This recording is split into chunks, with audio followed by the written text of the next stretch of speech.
Hi, Ronan. Hello? Hello, everyone. So we have a program here. Let's start. Last week, I was trying to perform the taxonomy-based test with, with the stress test. After using the libc allocator, I was able to get over the crash caused by the building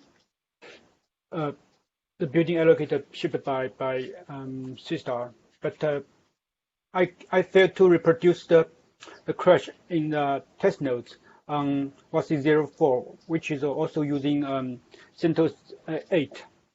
I will try to use the Docker-based environment to translate the address to the stack, the backtrace, and also I was working on the taxonomy-based test, and that's it. To me. So Kefu, you mean by the SeaStor allocator, you get the error? It's SeaStor allocator, right? Yes, because there's the chances that RocksDB and BlueStore are storing PostGIS threads instead of using the thread pool, because the thread pool, the whole idea of the thread pool is to proxy the blocking course submitted by SeaStor, but there's a lot of use cases that the course are the threads are created by RocksDB and BlueStore themselves. So in that case, we haven't fixed, but Redek proposed a solution. I'm pasting it in the Etherpad. Basically, it just suggests that we could override the pthread create symbol with our own, and which in turn wraps the POSIX one. And when create a pthread, we configure the thread pool as we did in our own thread pool for proxying the alien course. I haven't got a chance to try it out, but I will do this afternoon.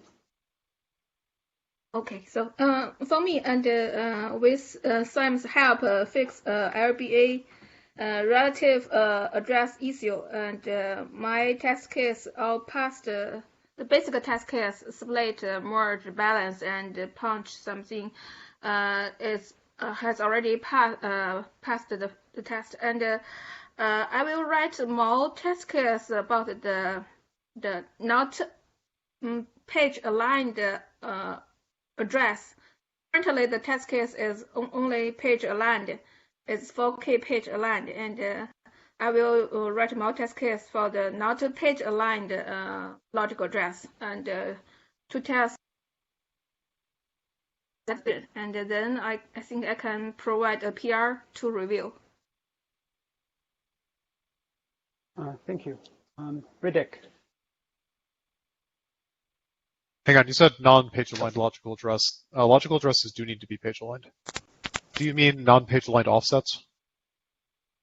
Logical address is the object inside object object inner address. It's not always page aligned. It's That's any kind of page address. Yeah. You mean the extended, the offset or extends, right? Yeah, we have a word problem now. Normally, logical address would refer to the object internal offset, but now we have that offset, the logical offset, and also the physical offset. We'll have to come up with a word for the one inside the object.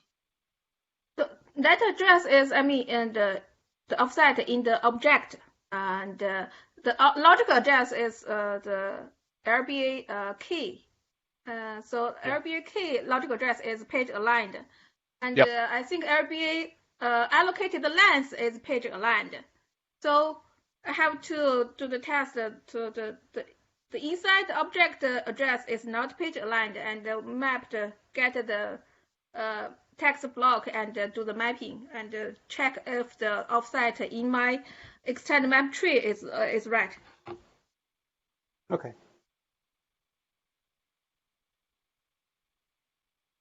Ready. Two things for Crimson. First one is about backfill. I've addressed some comments in the PR and rebased onto other. Second thing is actually bumping up SeaStor version, grabbing the freshest upstream master. Actually, there are a bunch of things that are in compliance with our using scenarios on Crimson. They could be divided into two grabs. First of all, we make use of the SeaStor compat layer, which seems to be removed in FreshMaster. Second thing is related to the changes in SeaStor future implementation, and are impacting. And those changes impact Errorator. I made a change that at the moment is it's under testing. I need to evaluate the changes in assembly retrieved from compiling errorated futures. However, there are two possibilities. There are two approaches to actually tackle the problem. The link I just pasted is the one that doesn't require any modifications to SeaStor. However, even when when the initial version of Errorator popped up, we considered modifying the SeaStor future a very little bit. It may mean switching from actually exposing some parts, some private parts of the SeaStor interface to its subclasses, actually to protect it. That would give some extra opportunities for optimization. So I'm also going to investigate that way. Maybe we could upstream such change. We'll see. However, they are just to compile Crimson. They are not necessary. There is a branch that compiles without any change to SeaStor.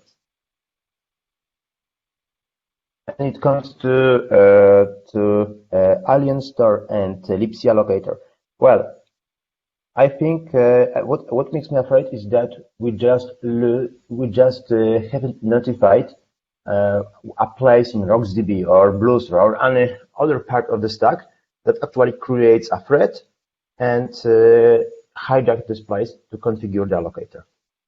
Actually, we made that one by one basis. We are looking for a place where a thread started and cleaning it up. It means we could lose. It translates into the fact that we could miss a lot of such places. There is actually an idea to tackle them globally. It's a bit hackish. It's about wrapping the pfread symbol. It's possible because we already linked the dynamic loader. Which symbol? pfread create. Okay. But, yeah, it's hackish. But SeaStor also reuses this system call, I presume. Yes, almost. Yes, but we have a possibility to. We should be able to differentiate. I'm not sure, but let's see. Well, it's about experimenting.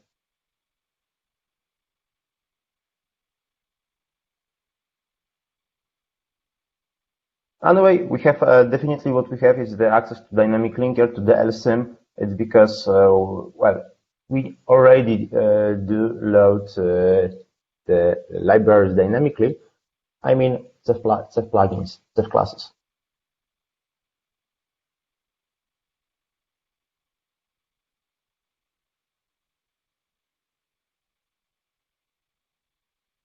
Not sure about the by the way, I think the allocate, I need to check, but it may be also that calling the initialization of SeaStor allocator twice is fine.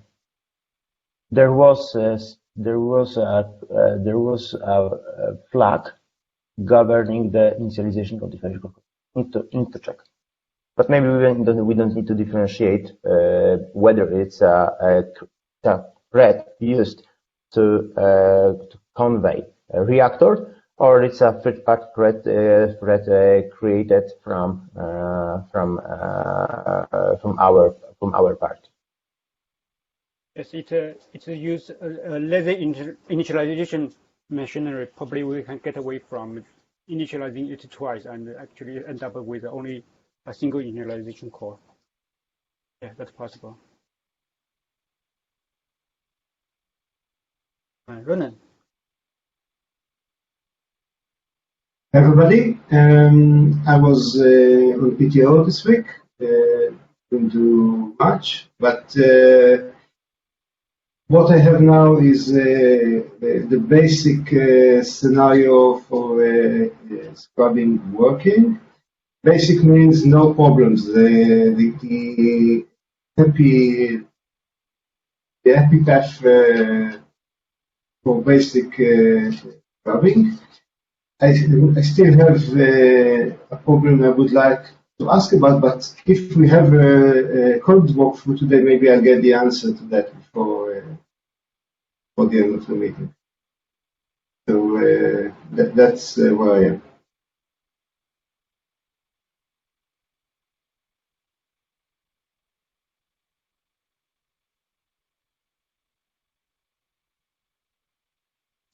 Sam. Yep, Chunmei pointed out a bug with the way the LBA mappings were working, so I went ahead and fixed that. I just pushed a PR for it. And I am still working on LBA pinning. That's it. Xuehan.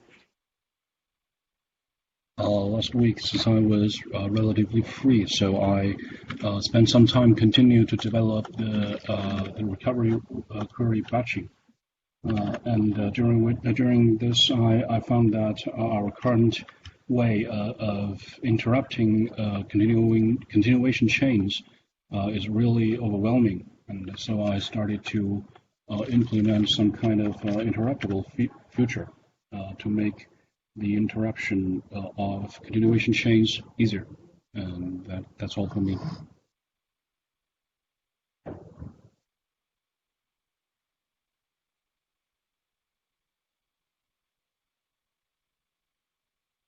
Yixing. Last CDM mentioned about the randomized test with failure injection in Messenger, right?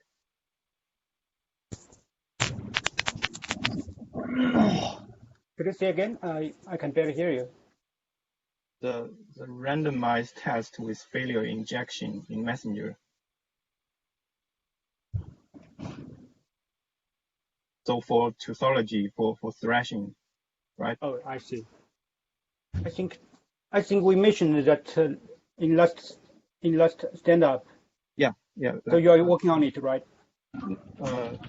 No, the first is I don't think it is the same thing to the current implemented failure injection facility. The current version is actually an extended implementation of. Johan, could you mute? Sorry. Thank you. So the current version is an extended implementation of the interceptor class in async messenger. It's here. So it's different. It is to guarantee the coverage of failure recovery without randomized test. And in V2, every ingoing and outgoing frames are tagged and this framework is to fail, block, or store the selected tag during read or write in unit test. And there's a bunch of test code to generate different test scenario combined with failures. So that's a different thing. So what I want to ask is do we need to prioritize this randomized failure injection for tautology tests? I guess it is not very useful to validate backfill, recovery, or curing because the connection is ruthless. So any failure will be not visible to OSD.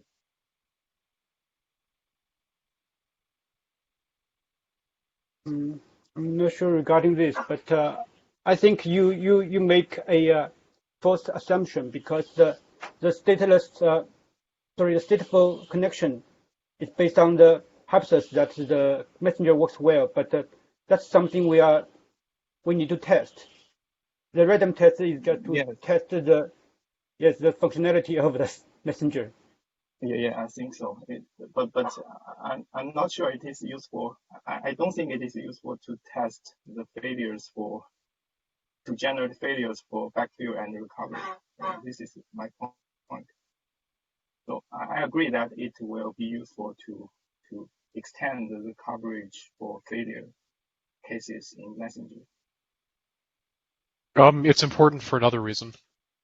For client to OSD connections, they are stateless. So failure injection at that level actually causes client observable behavior above the messenger level that the client has to handle correctly. The OSD as well. Can you hear me? Yes. I agree. So failures introduced in a stateless connection actually cause different behavior in the clients and the OSDs that need to be tested. In particular, it causes ordering bugs to show up on the OSD side. Okay. So yeah, you absolutely do have to introduce those failure injection mechanisms. They're really important. Okay. So I will start to spend some time to add this feature. Yes, I think probably you could add a card in the channel to make sure it's checked. If you have some high priority work item, preempt that task. Just make sure it's well checked.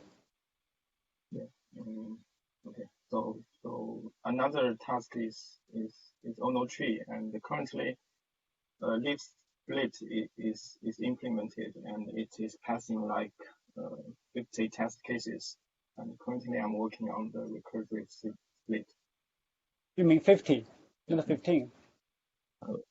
50 test cases. Wow, that's a lot. Okay. Anything else?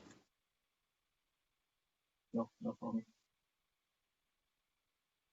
Ritik, I recall that you will have a code walkthrough right after the meeting, right? Exactly. Will we reuse this channel, or we will? Let's reuse. As far as I see, it's already recording. So. Yeah, let's definitely reuse it. It's way easier. Okay. So it's Max yours. Okay. So let's start. Today I would like to introduce and make a code walkthrough and the proposed change set bringing backfill support to Crimson. It's TR 35130. Posted the link to the chat window. Before going further, let's also post some very useful links that were extremely helpful during the development of backfill code. The depiction of the peering state machinery. And of course, our documentation about peering, plus the document made by Sam and Szechuan. All those links are in the chat. and I'm trying to share my screen. Let's verify whether it works.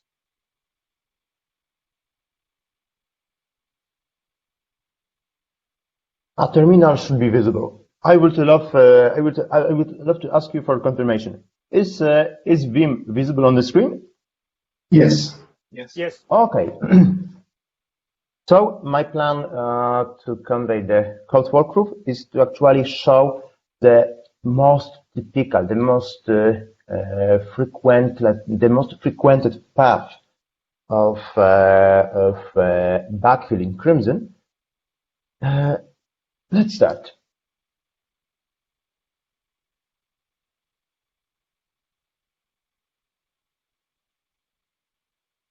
I think that backfill and recovery are pretty similar when it comes to activation, when it comes to starting the app.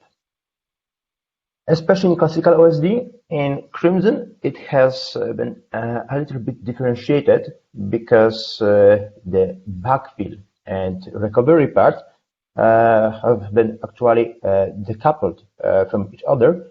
Szechuan worked on recovery. He also implemented a lot of low-level layers that are useful for backfill as well. I was focused on the backfill code. However, all those paths begins after peering has made its job. After we got the authoritative history agreed, after handling all the OSD maps, all PG infos, the story begins in PG on activate complete.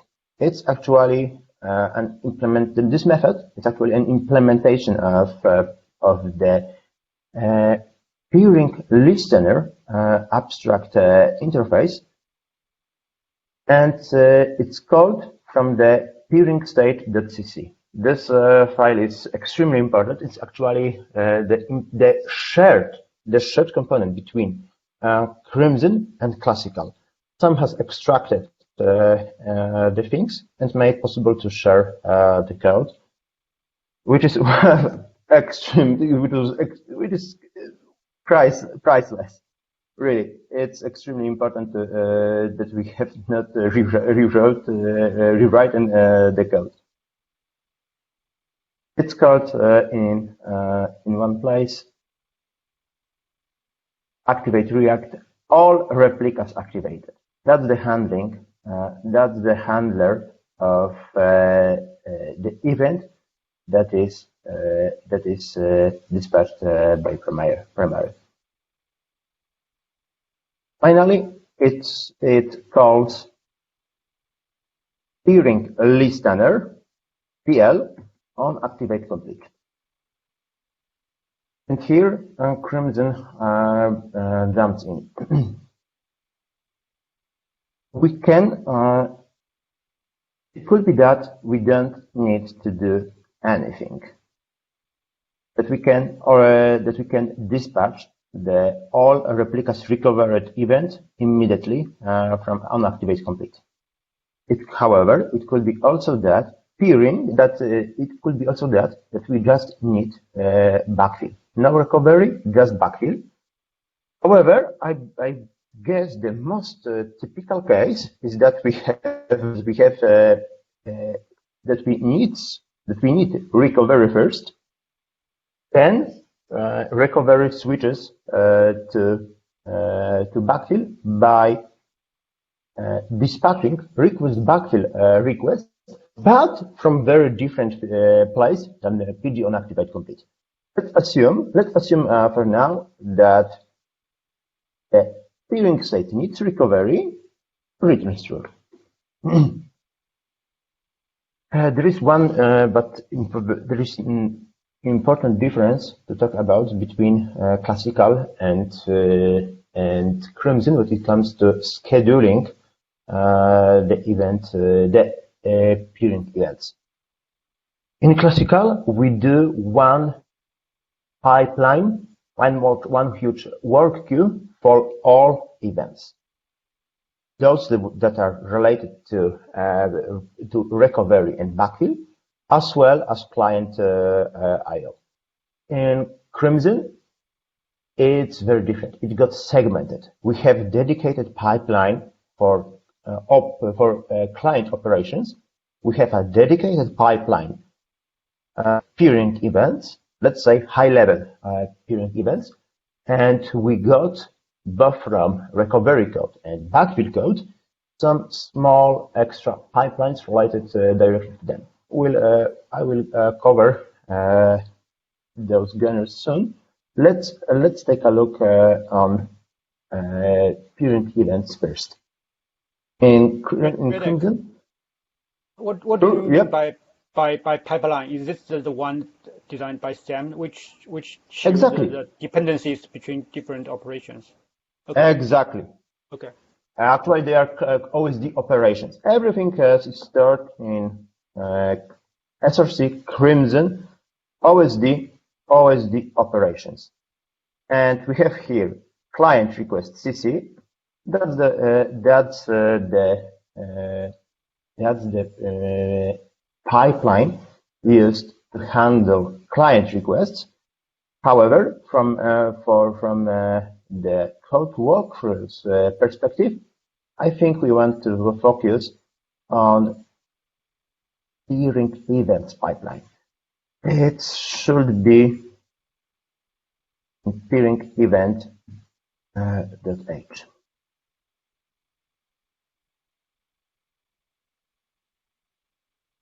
Status there.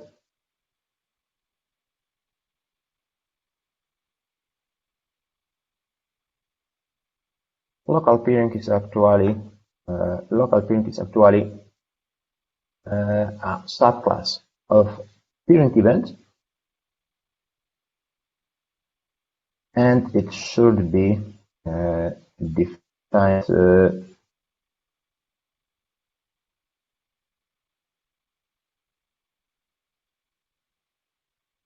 Local means it originated within the same PG. Sorry? Local here means it was originated within that PG that is manipulated. Yes, it's a per PG. It's per PG structure. Each PG has an instance. Okay, I was asking about what's a local event and how was it called? 1 second. What event? If local means always means that it was originated inside the PG itself.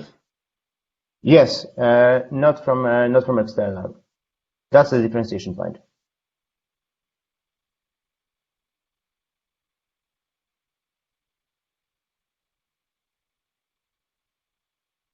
Interesting method here is actually start. There are differentiation points defined. The difference between local and remote peering events are actually the main difference is actually how getPG is implemented.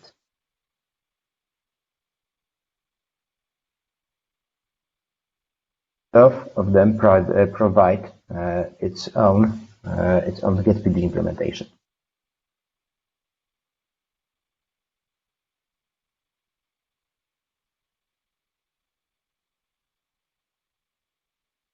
For remote and for local.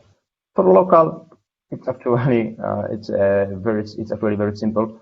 It just creates a ready future storing the pointer to BG, and that's the thing we want to focus on.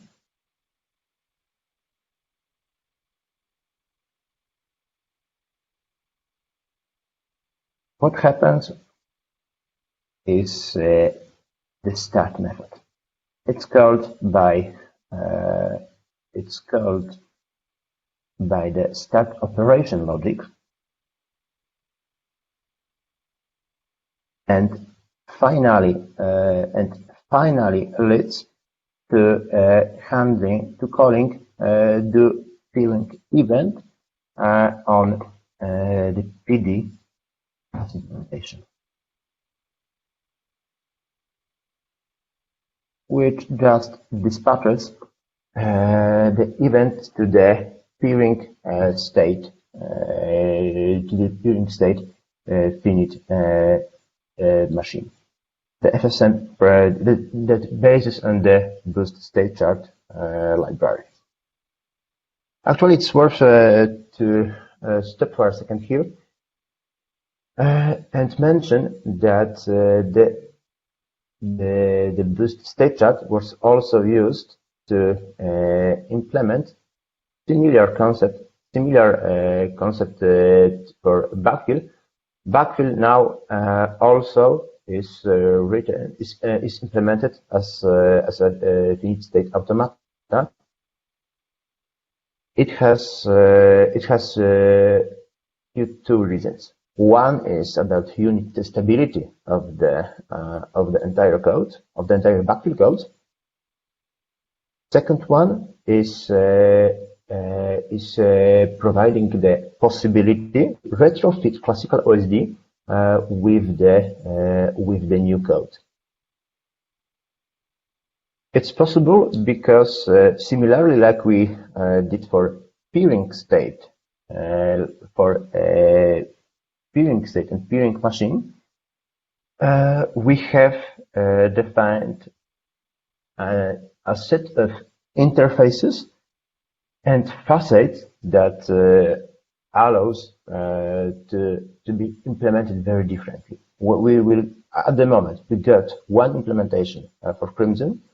In the future, we'll get another implementation classical OSD, I hope. And we'll also get implementation for the sake of unit tests. Okay. Finally, what is being run after going through a bunch of the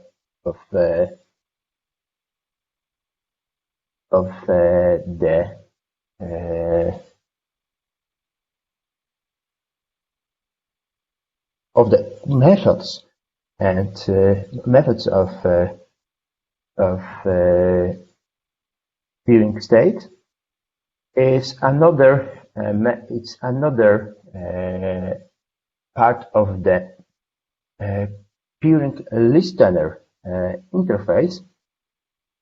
There is a lot of places where the recovery is dispatched internally in the peering machine. However, there should be a place where the handler is being called.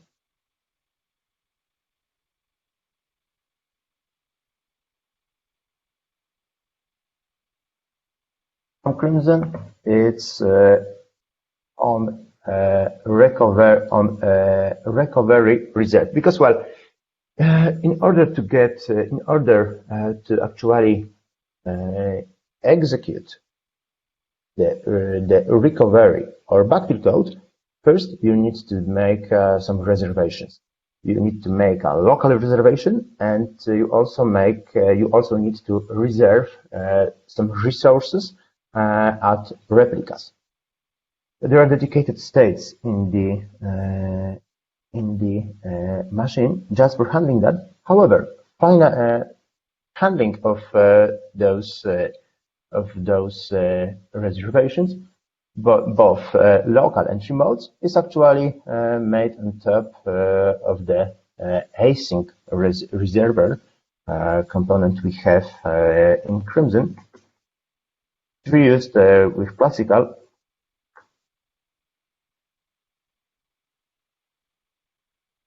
It's a part of shared services.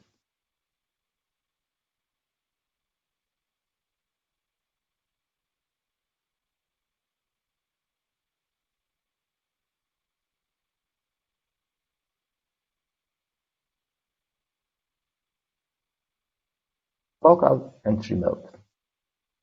One local for handling requests, remote for handling from requests from primary.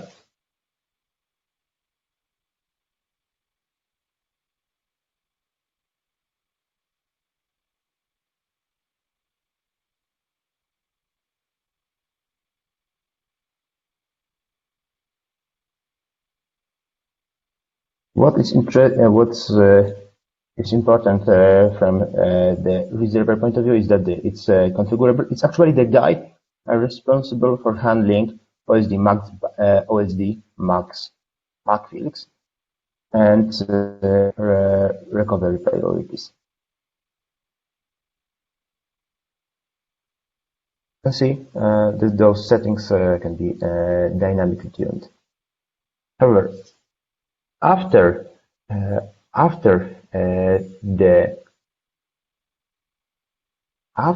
the code, after the reservations are made, the peering machine, the peering state, calls yet another part of the peering listener interface on recovery reserved, if I recall correctly. Yep.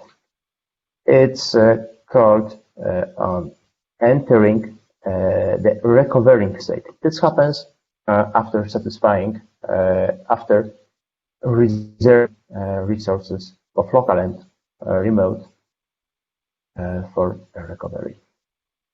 And in Crimson, it's implemented in the header file.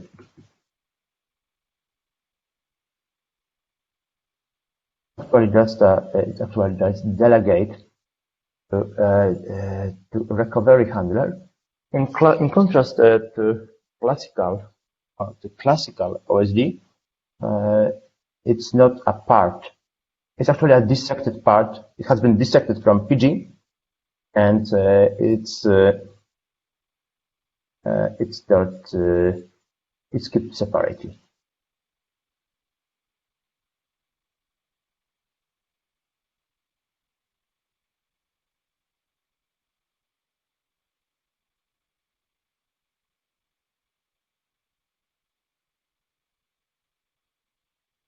Here we got PG recovery .cc as a home for this code.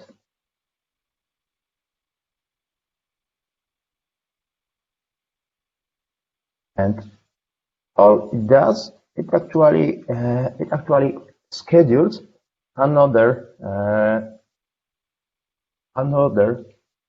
operation. Now it's not local nor remote peering event. It's PD log based recovery. It's actually it's a change made in the backfill PR to define some kind of shared infrastructure between recovery and backfill code. Should be using OSD operations.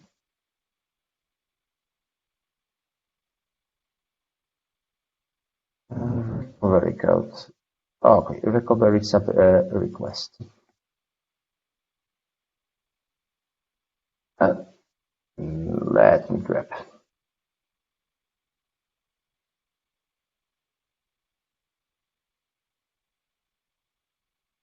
I'm sorry, it's background recovery.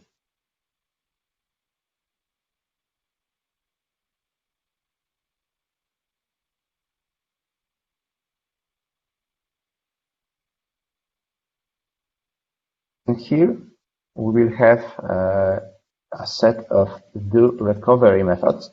They are actually counterparts of the one single OSD do recovery we have in classical OSD.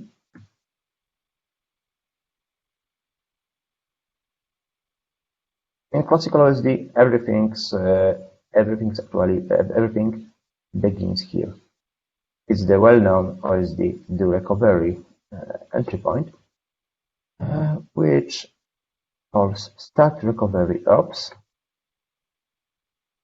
defined in primary log PD. And start recovery ops is actually responsible for handling both pglog based recovery as well as handling the backfill.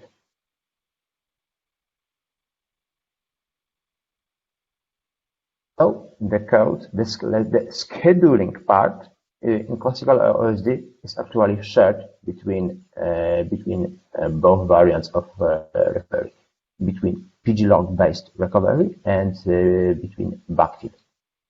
In Crimson, it's got very different. We have do recovery. There is no longer single do recovery code. There are multiple implementations of it.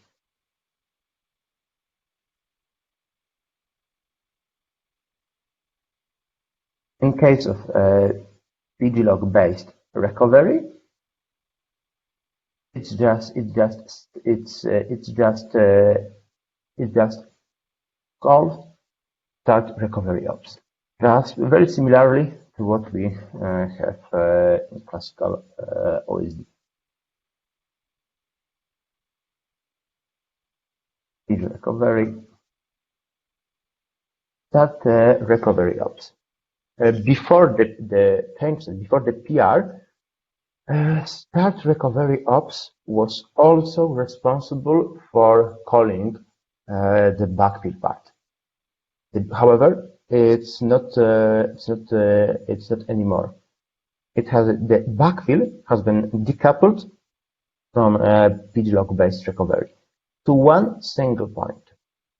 Actually, when pglog based, when the recovery, pglog based recovery made its job, finished its job,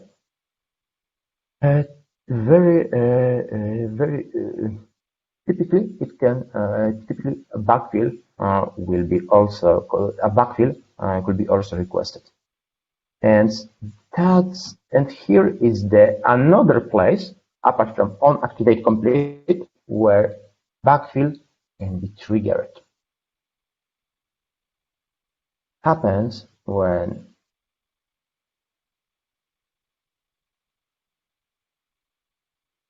all single recovery, pglog based recovery. Well, I think it would be nice to find a shorter name for that. When all pglog based recovery operations have been finished, and there is still need to backfill, then the backfill will be requested. Passed by scheduling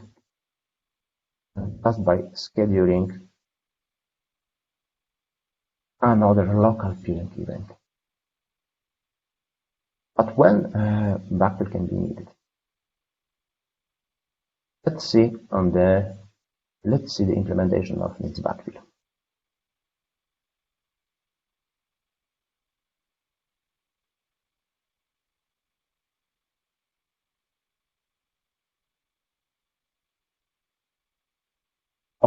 One general note.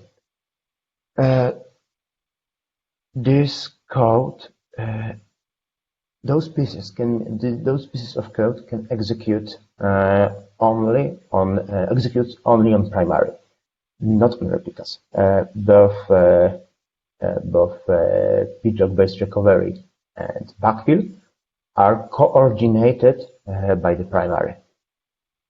So the primary is also responsible for verifying whether the replicas needs backfill or not. And when it happens, actually when the last backfill, which is typed as H object and part of the PG info key, when it's not set to max. This means that we would need to backfill at least one of our replicas. In such scenario, we are requesting backfill, and the flow is absolutely the same like in the case of requesting backfill without the PGLog based recovery part on activate complete. Okay, let's see now how the backfill is started. What happens on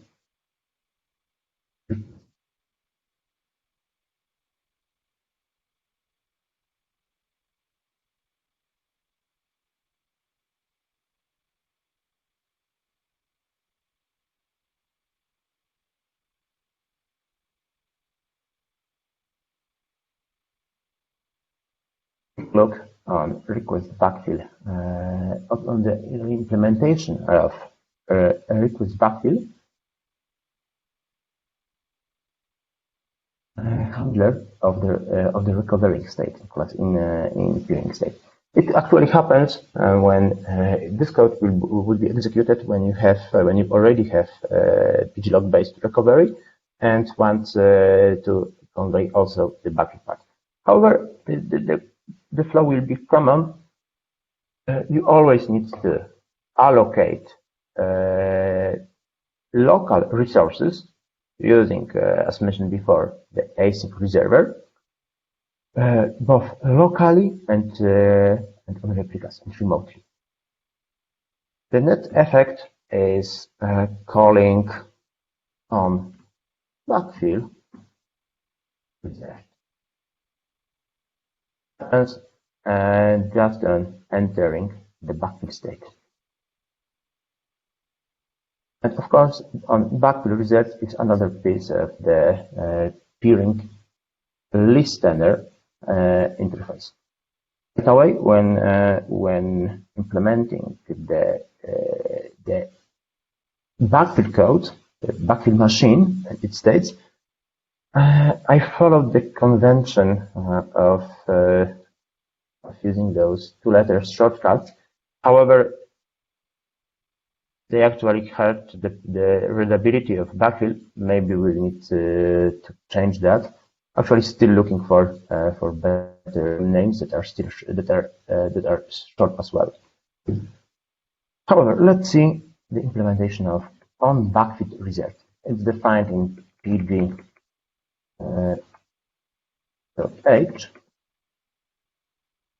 on backfill result, and as in case of PGLog based recovery,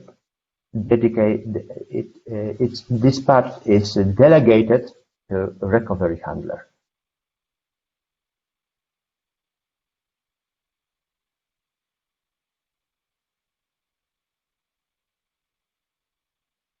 This code is actually quite short, but there is a gotcha here. First of all, we need to instantiate the state that actually covers, that actually handles inside the backfill machine and the state all the necessary bit. However,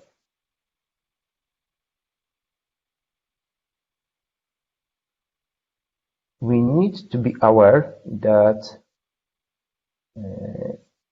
the process, the machinery for processing events we have from boot state chart, not re-entrant. So we need to guarantee that this invariant is held. That's the reason for introducing another abstraction, another indirection. It doesn't, on backfill reserved, doesn't actually execute the starting code of the machine. It just buys it and schedules another event via start backfill recovery. It uses the backfill recovery, which is defined in the OSD operations subdirectory, just like pdlog-based recovery. And it's the recovery point has a synchronization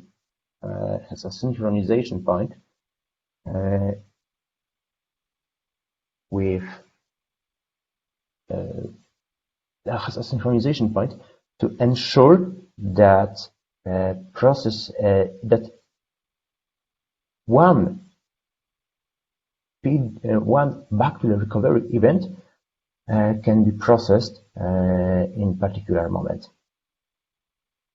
They are mutually exclusive, just for the sake of ensuring that process event is called only once in particular moment. It's not re-entrant.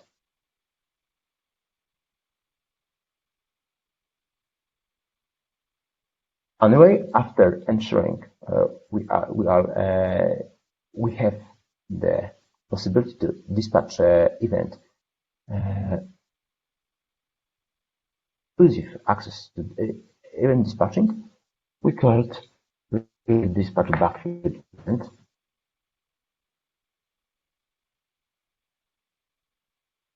on a recovery handler.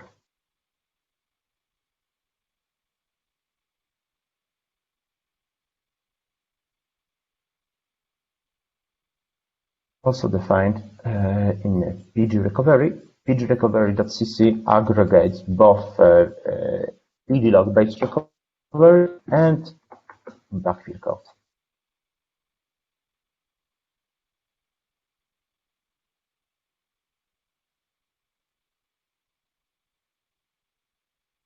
And all it does is actually calls the process event on backfill state. And here we are reaching the backfill state and backfill matching. It's defined in as a separated component, mostly for the sake of being reused with classical inside class. Let's see it. It sits in an OSD backfill state page and .cc.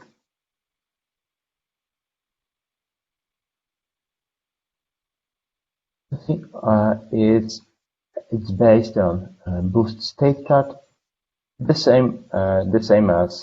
same story as with peering state and peering machine.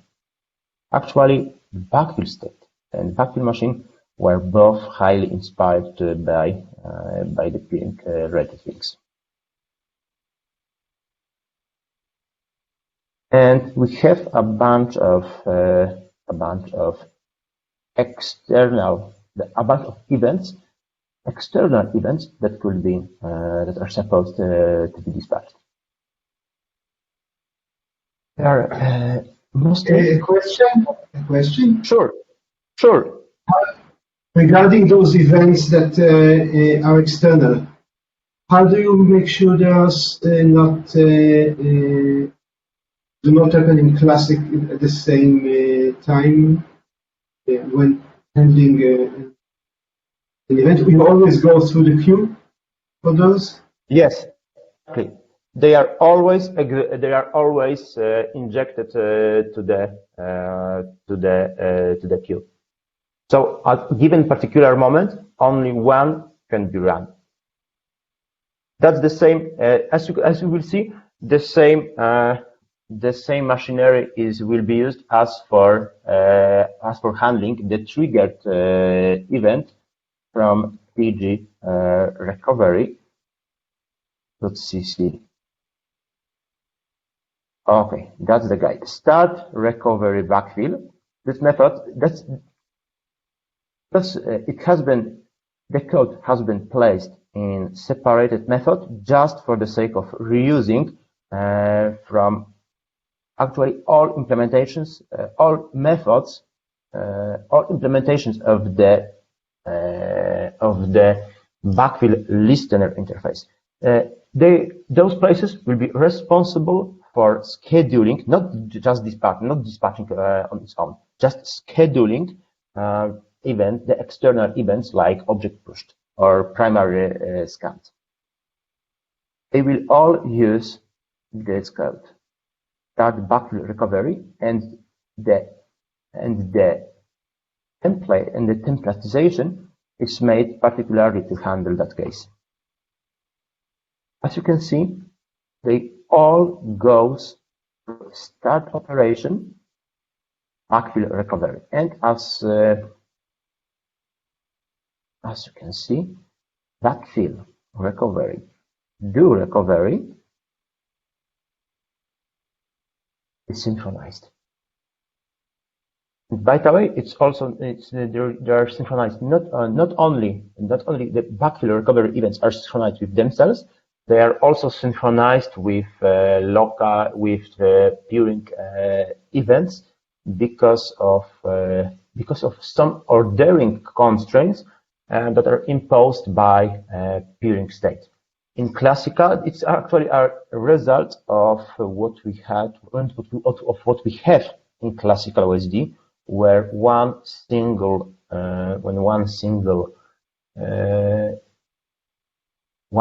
pipeline is used for everything. I have the part that brings the synchronization between those two different pipelines in Crimson. Actually, is a part. It's dissected into a dedicated commit.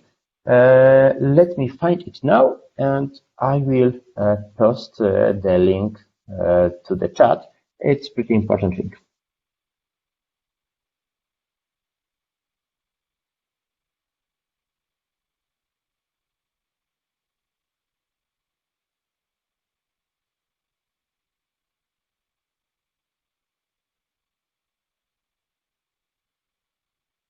The last commit synchronized backfill recovery with peering event, and I'm posting the direct link.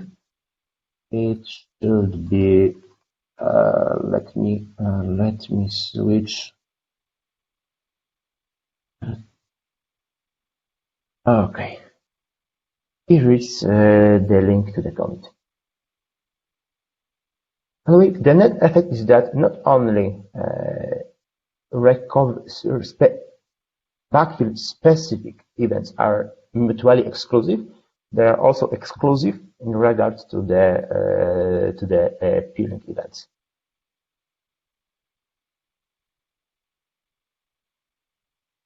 Let's go back to the backfill state. Why we need those three events: primary scan, replica scan, and object pushed. We don't want to use SeaStor future. You won't see in the backfill state both age and CC. You won't see any single occurrence of it. We don't also no futures there, no requirements towards threading via system native threads nor SeaStor threads as well.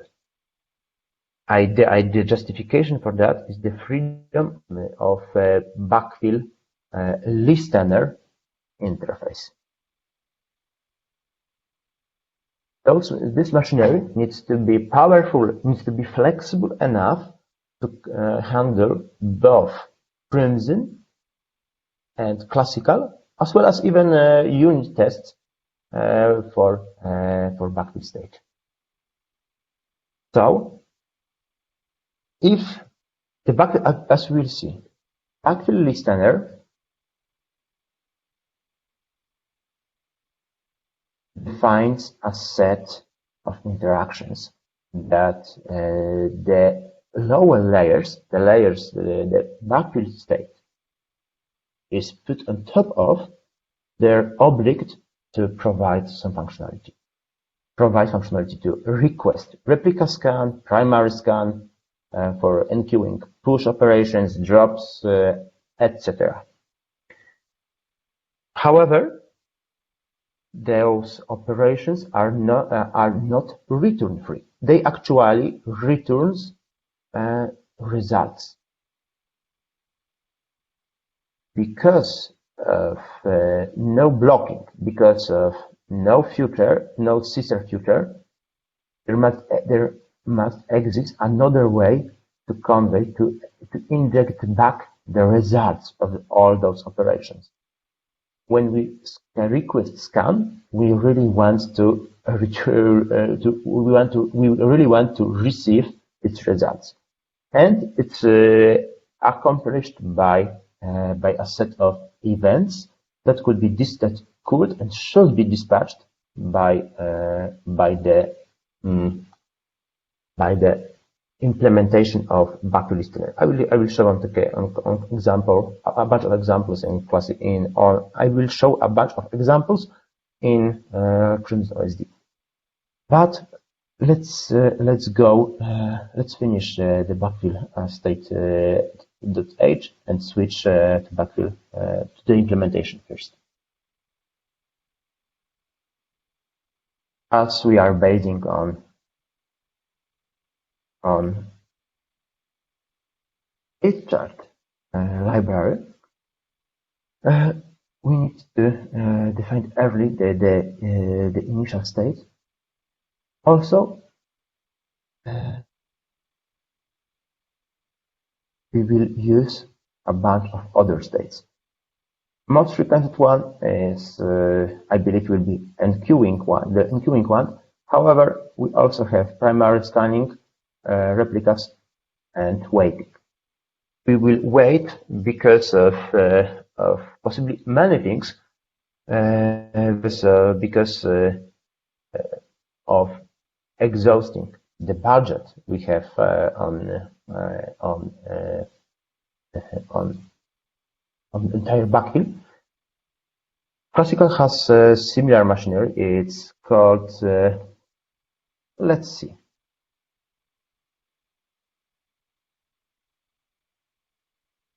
Primary locking PD. Start or recovery ops.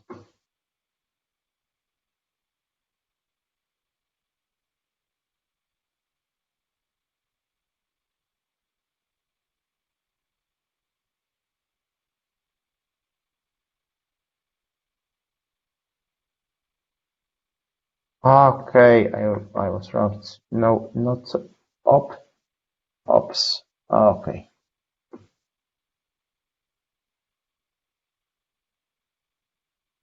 All of them are steered by the max parameter.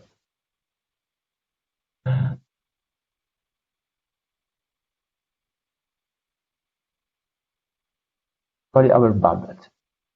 Max defines a shared budget between recovery, log-based recovery, and backfill. It doesn't share well. Those operations cannot, they are not performed the same way. They are not parallelizable. Backfill can execute only after finishing the log recovery part. However, the same limit is used. It's used in both places. It's defined. It's actually a configurable. By default, it's one. I don't recall the exact name. I need to check. OSD.cc.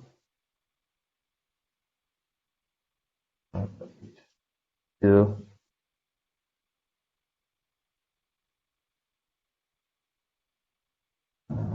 recovery.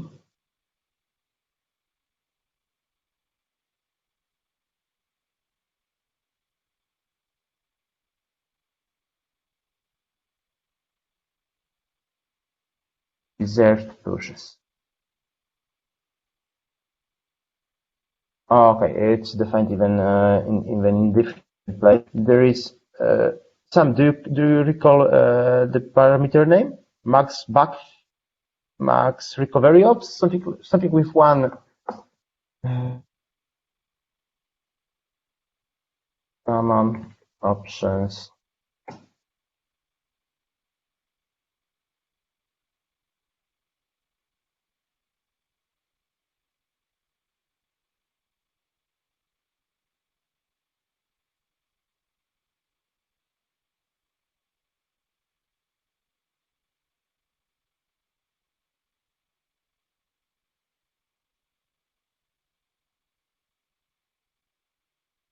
I've forgotten the name.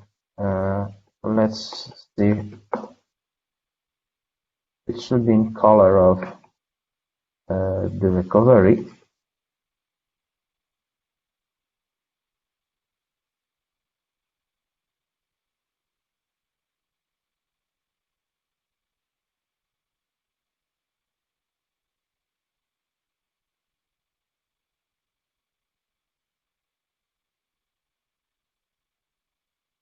Reserved.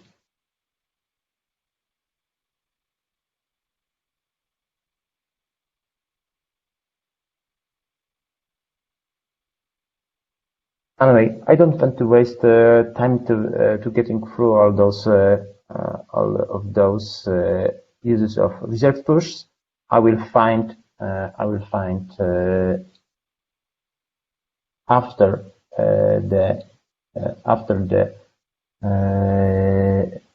the code walkthrough, and we'll update on next meeting. Not so important. It's just a configurable. By default, it's set to 1. It defines the recovery and digital recovery, and defines, which means how many operations those single pushes can be started in particular. It can be started in parallel.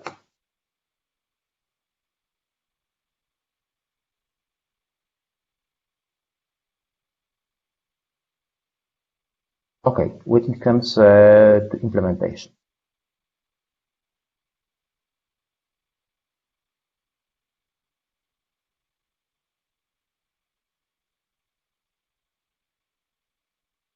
Initialization of the entire, the initial state.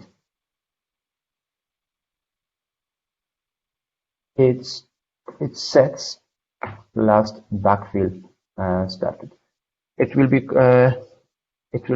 quite important when the backfill cancellation part will come in. Backfill and can be cancelled, can be started again.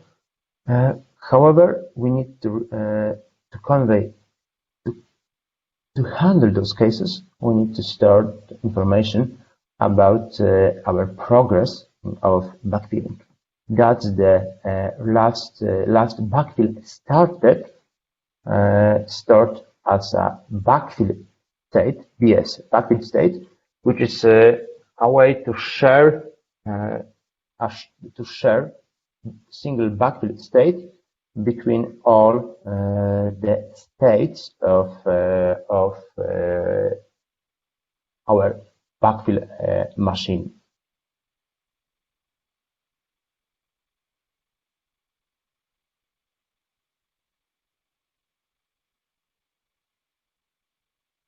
That stuff is actually injected by inheriting from the state helper. Let's see. The state helper class. providing access to the necessary bits. The backfill state, it's a piece of memory shared between all states of the machine. But state helper also provides the access to backfill listener. That's the low-level implementation of, let's say, scheduling a push operation or replica scan or whatever. Also, there is access. There is a peering facade. It's a handle to some parts of the peering state machine. Facade is being used to track the dependencies between backfill state and peering state for the sake of unit testability, for the sake of providing only necessary parts of peering state. Well, it will be a little bit overwhelming if a unit test will need to mock up the peering state entirely. It's rather no. It's no. It will be a no-go. PT facade does the same, but in the scope of the PG class. All our states are actually multiple inheriting. State helper is the second parent. All the states are inheriting from it.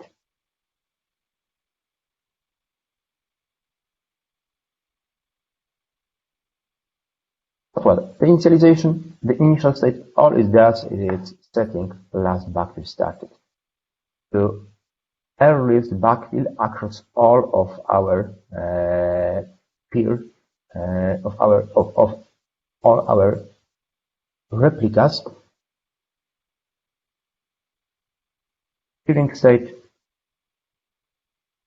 Here's the example of using the method defined in state helper. Handle to the earliest backfill defined in peering state system. Mini is the minimum H object value across all last backfills of PD infos. However, after the initialization, a triggered event is expected. And here we are doing a little more.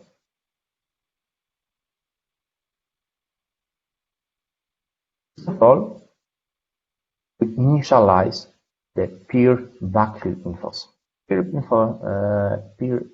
backfill info is actually a piece of the backfill state. It's a map from OSD identifier to backfill interval. Backfill interval has been dissected from classical, and now it's shared between classical and Crimson as well. Backfill interval describes the work that needs the backfill in the scope of particular peer. It handles, it carries information where it carries the information about the objects. We need the versions of objects. We need about the versions of objects that are on particular OSD. The ranges where backfill, the ranges over the subset of the H object namespace that is affected by backfill. And let's see, it has been dissected. Let's take a look.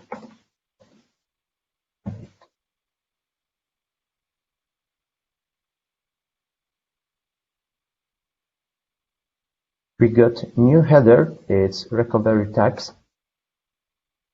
Only other things will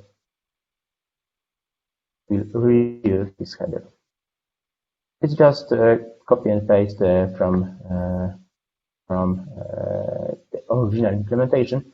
No changes has been made to the structure, not the behavior. It was just refactoring. And in addition to what I said before, there is also another member version which informs about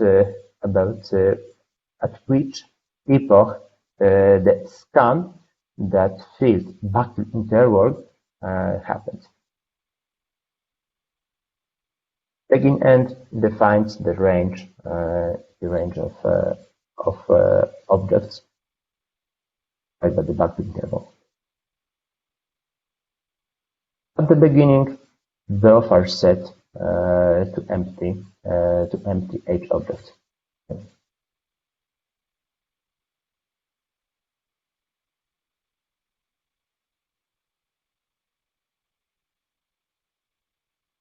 And depending whether there is actually some job to do or not, we are switching the state accordingly. It can happen. Well, I think it's not implemented yet. But I think that as a result of backfill cancellation and retriggering it, it could happen that we can have actually almost ready, that all things are almost ready, but not yet marked. So that's the reason for verifying all input. I haven't checked this in practice. The backfill cancellation part is at the moment the implementation is Ceph about, I think, more. However, the interesting from the main path, from the view of the main path, will be transition the enqueuing state. Let's see the constructor of the state, the code that is executed by boost, cast, and switching.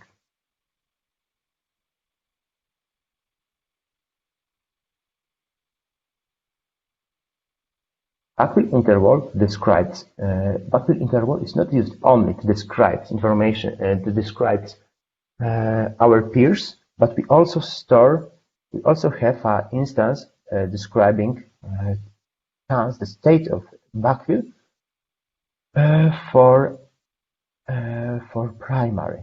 It's backfill info defined as a part of backfill state as well.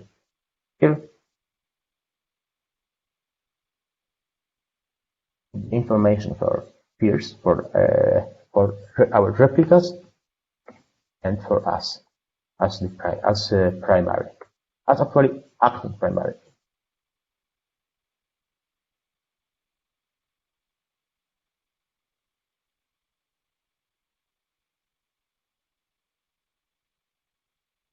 It could be that we need to refresh the data we have in backfill info. After triggering new one, of course, it will be empty. So we will request primary scanning. But there is another path where we already have backfill info that could be bring to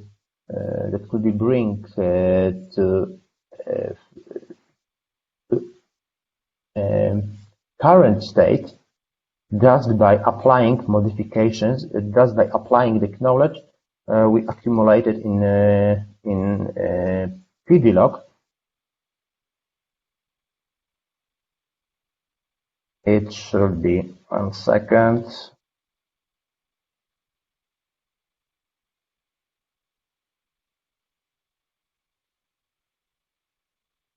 its maybe update range. Here we are applying the PG log. We are scanning through the entries of the PG log and update the backfill info accordingly. But on cold start, we request primary scanning. Primary scanning can also be scheduled when we finished through a chunk of through the part of names of each object namespace, and we ensured that this part is in sync between primary and replicas. However, the net effect is requesting primary scanning. And let's see how happens here. What happens here? Transition to the primary scanning state. Primary scanning state will have two reactions. Important for now is primary scans. Let's see.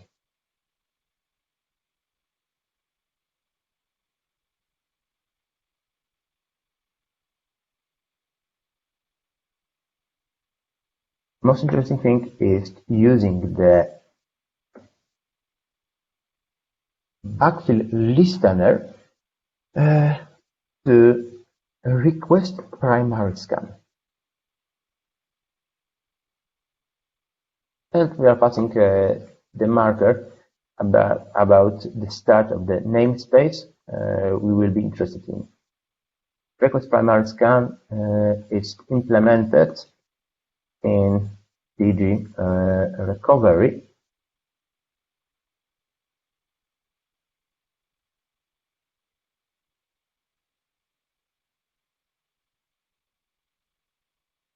Triggers scan for backfill. The same machinery is also used. It's also accessible. It's also reused by dedicated RADOS operation for scanning or RADOS operations for scanning replica. The code is actually shared. The same code is executed on replicas as on primary. And for backfill.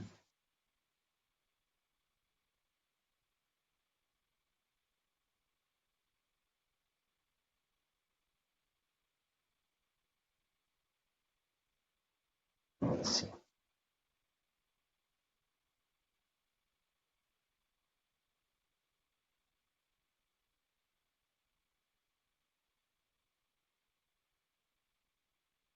We modify. We have also recovery backend, and for backfill is defined there. All it does is it's enlisting a part. It's enlisting a part of the PG's namespace, object namespace, starting from our marker and getting up to max entries.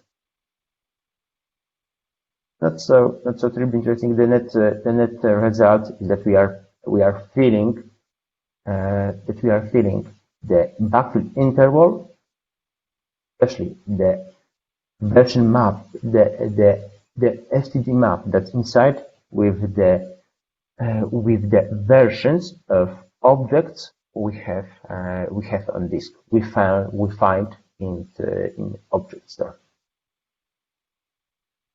Here's actually the preparation of backfill interval. The code is used also in response to RADOS operations as said, scan backfill, handle scan digest. It will be dispatched as in response to up scan get digest message. Redek, what do you mean by check for backfill to full? 1 second.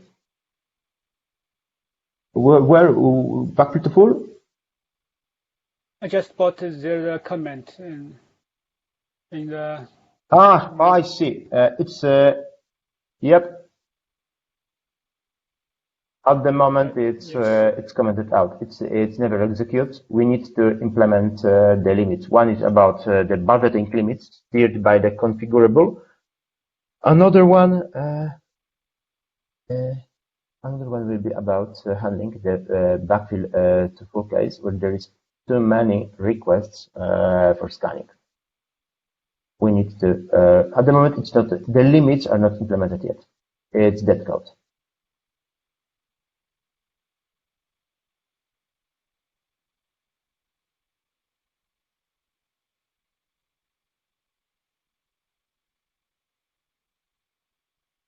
Okay, I'll check out the classical OSD to figure out the threshold options. Okay, thanks. Sorry, I just forgotten the name. I'm absolutely sure that default is 1. Okay, so primary scanning from the primary scanning state, the request primary scan is called. And what happens next?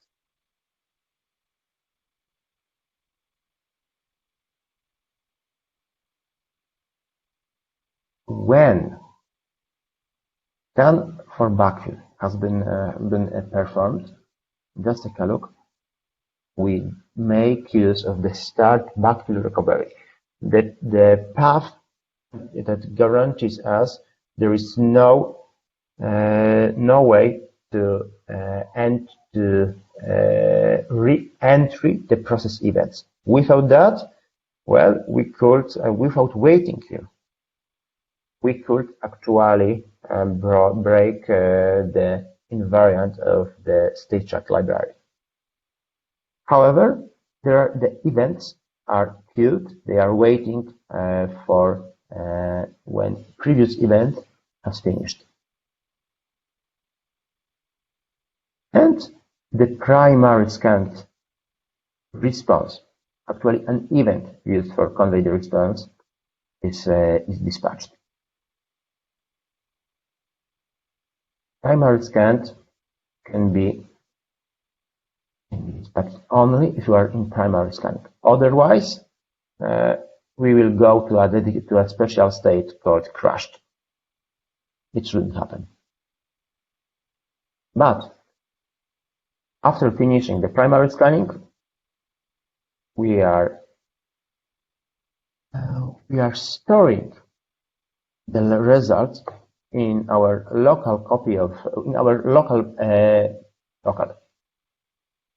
in the instance of backfill info that is shared between across the entire backfill state, across the entire backfill machine. And we are switching back to enqueuing. Enqueuing starts from the state's constructor here, and we don't go here one again. Instead, we'll reach maybe update range, but hopefully there will be no changes in respect to pglog, and very likely nothing changes. So it's like unfold go to begin, right? Sorry? So it's like unfold go to begin. Yeah, exactly. After getting the response for request primary scanning, we will calling the enqueuing constructor yet another time, because there is a transition from primary scanning to the enqueuing state. Of course, the data now is different because on handling the response from scanning, we actually updated the backfill info, also its version, and its iterator won't be lower than the log tail. So instead of getting probably the dumb question is it possible that we never we can never catch up with the progress of the backfill info, and we keep unrolling the system machine back to the request parametric scanning. Okay. Well, this would require this would actually require that log tail will advance so fast that the version that it will be that the version is smaller than it. I don't think. Well, I don't know, to be honest. So in that case, the PG is being constantly updated by the client, and the backfill cannot keep up with the client. That's the case, right? Because we don't have a throttling machinery to back pressure put the back pressure on the client. So in that case, the backfill. I see. Yeah. Distance, the gap could be larger and larger. Yep. Theoretically, it could be. Yep. Okay. That's right, case. You are right, Kiko. I think it can happen. Probably we could have a warning in this instead of a debug. Yes, the line up to the color. So that's a bad. That could be a well, it's not the case, but right, because we're behind the progress. My understanding. Yep, it's not the case, but I believe it's possible. Does it also happen in classical SD? Yes, I think this also happens in classical SD. Not sure. And it is also not handled in. It is also not handled in the classical SD, right? Well, the question is whether we need to worry. Yeah, if not, it is also not handled in the. Okay, we could. You know, I'm a bit worried about synchronizing somehow about the cost of synchronizing somehow the backfill and maybe even in general the entire recovery with client I/O. We already do that for recovering objects, but here we would actually the scope of synchronization will be much bigger. It will be entire PD. Anyway, for now, let's just switch to warning. Yeah, if you're right, this is valid case. The question is whether this valid case is important to get a dedicated solution or just a warning. I don't know at the moment. Neither do I.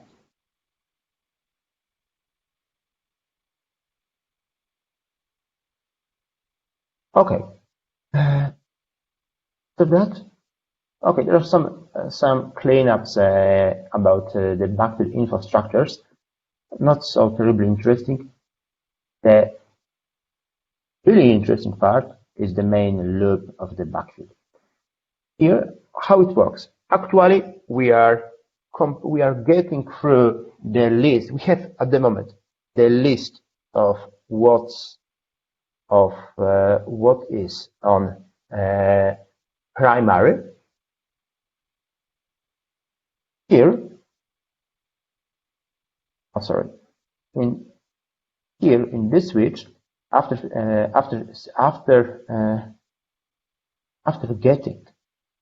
performing the replica scanning, we'll also have a set of list of objects and its versions present on those replicas, and we are comparing those two sets.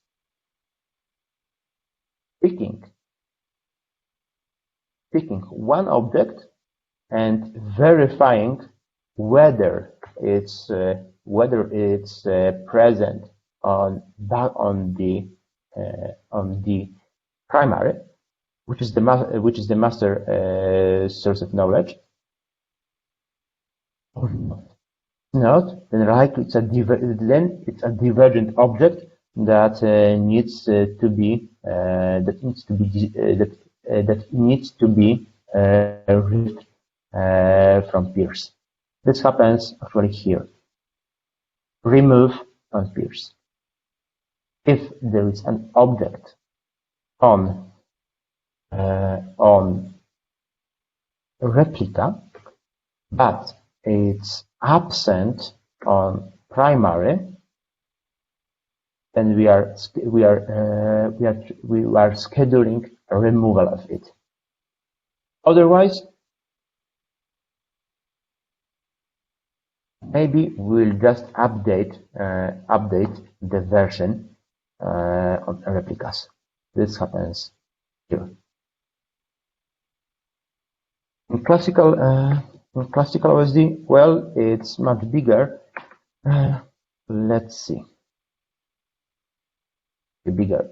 Actually, the code is still pretty long, even in Crimson, but it's fragmented. It's spread over many methods.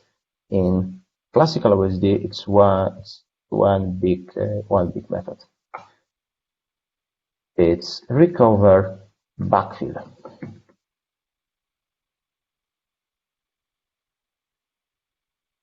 Okay, that's the initialization.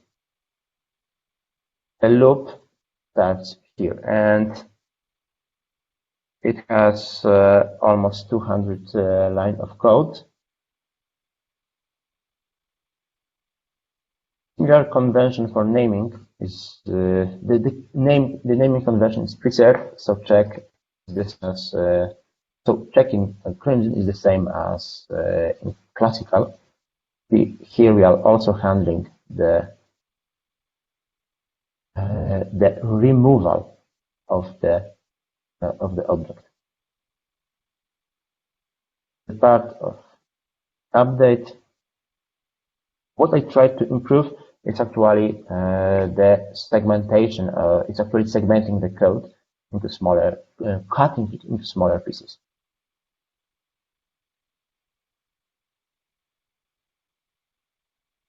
And then it's just that.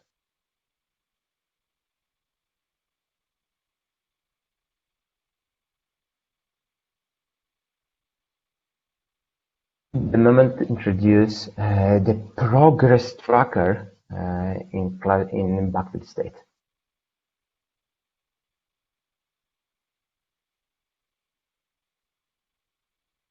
Actually, beside of going to the backfill listener to enqueue a push. And as you can see, it uses the SeaStor's infrastructure. Also calls. It also records the information about in-flight operation in progress tracker. Progress tracker is a backfill state specific thing implemented as a nested class.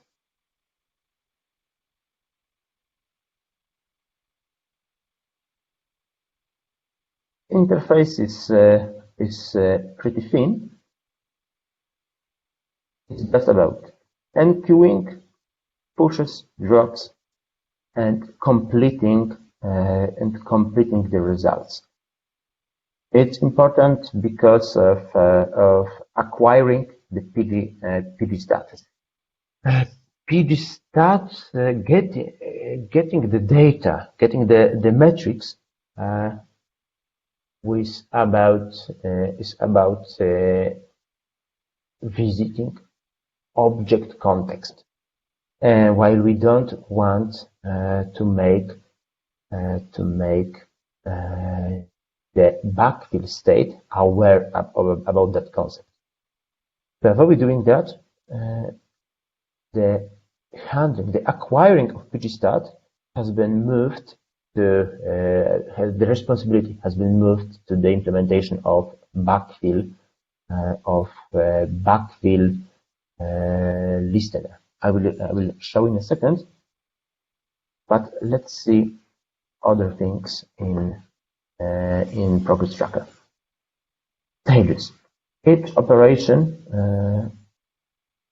Each push operation can be in two states. One is just the initial one, just after enqueuing. Second one is about completing. Pushes can be completed out of the order, and that's the reason for tracking the progress.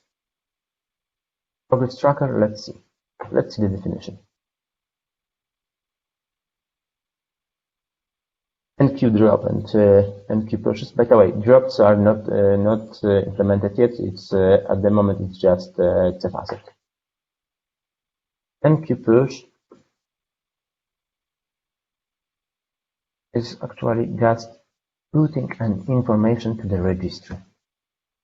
The optional parameter is about statistics.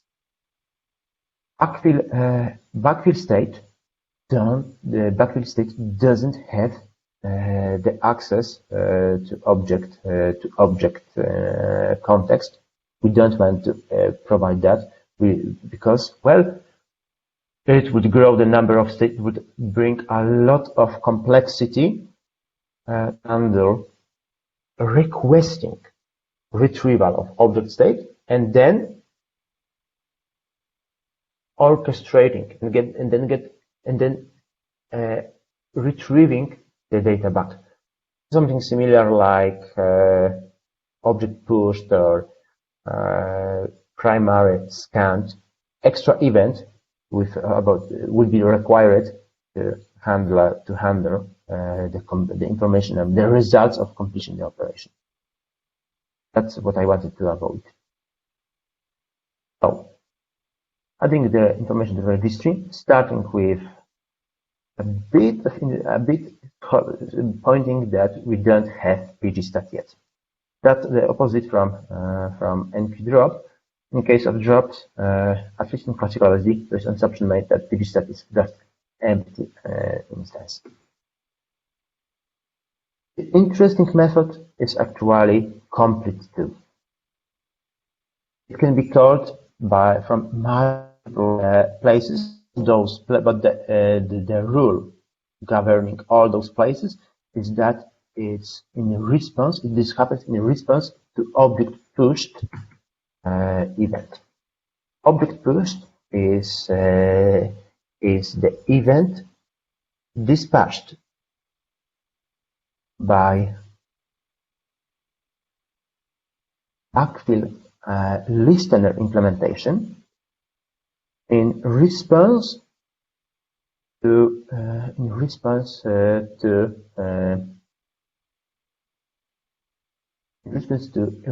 finishing the recover object operation.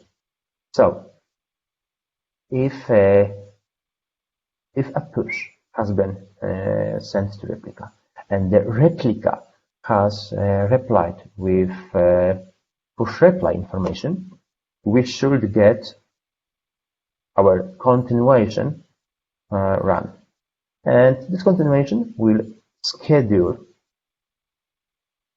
a new backfill. In the backfill pipeline, we'll schedule a new event holding the name, holding the information. The object is completed,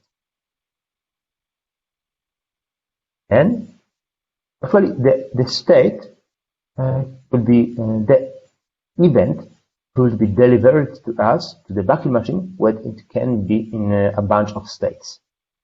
Let's see.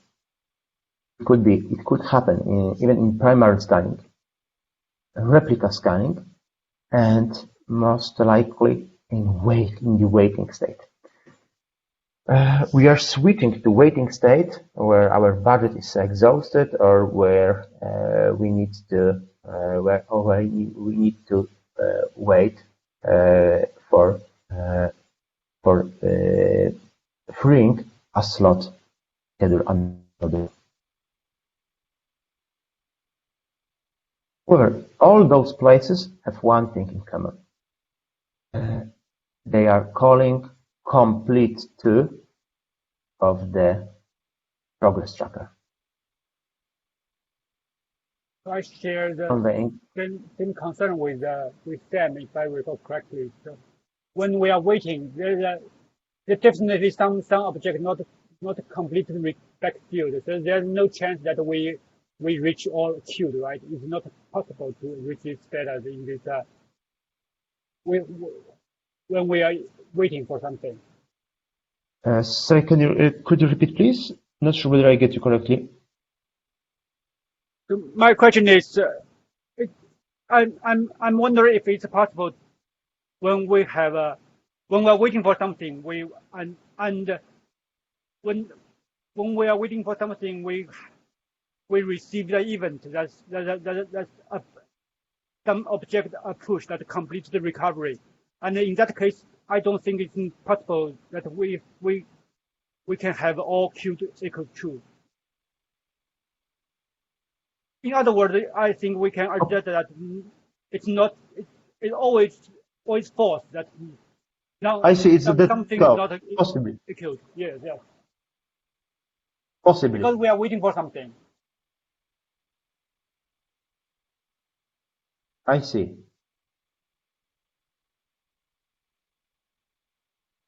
Otherwise, some fairy tales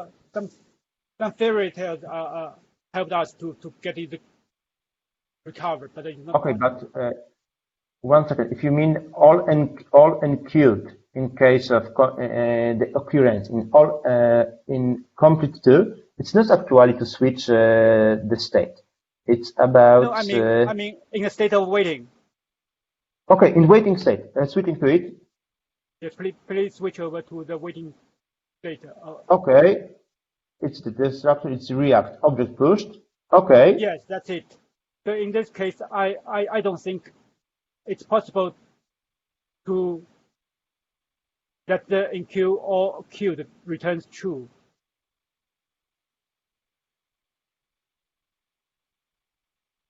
Okay. In other words, you don't think we can go from waiting to done state, right? Yes, right to done. It's not possible because we are waiting for something. We have something to be done.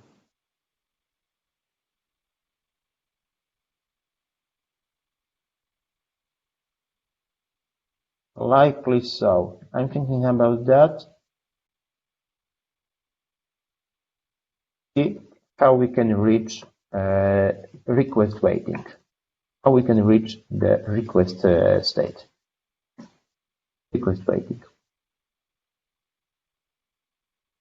First of all, we can go from the main while, but this means that we exhausted our budget, but there was an object inside.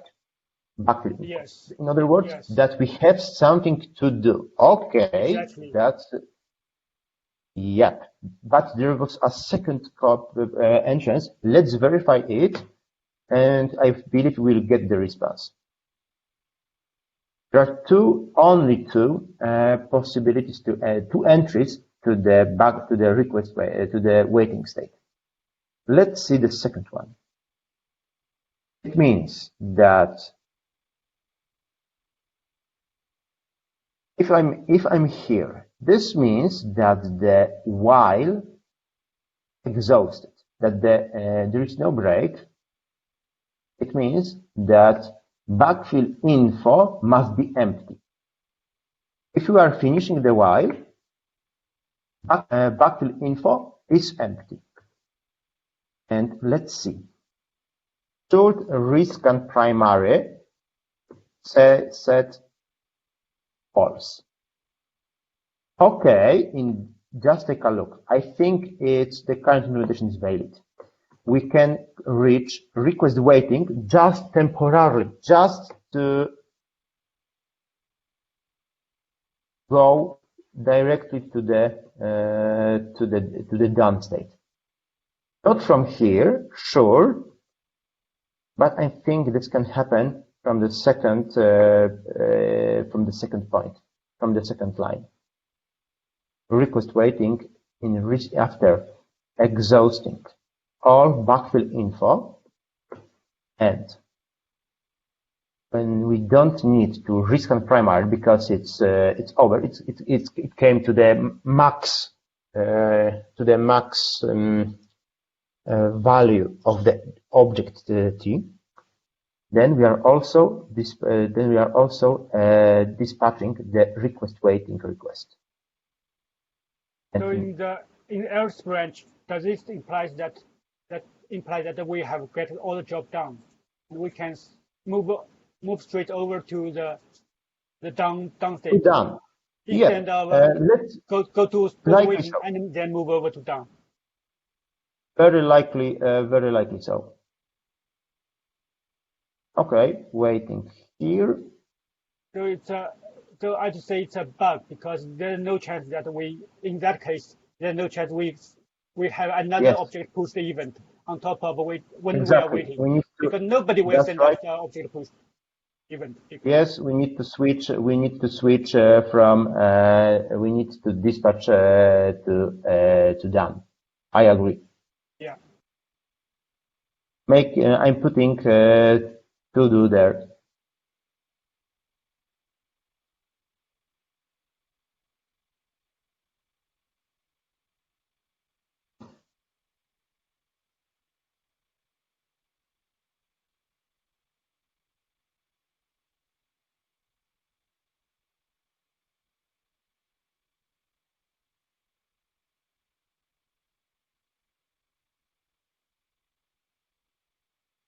Wait a second.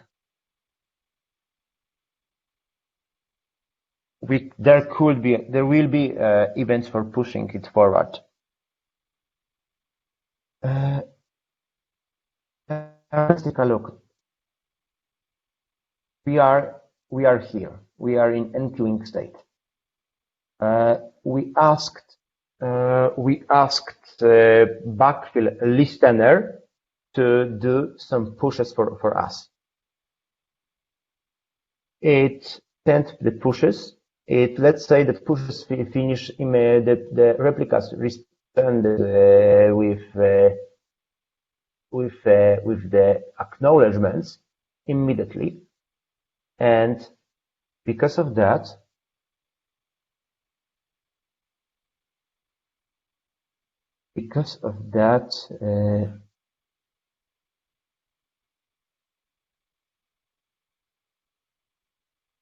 the event here, object pushed, has been immediately generated. However, this guy won't be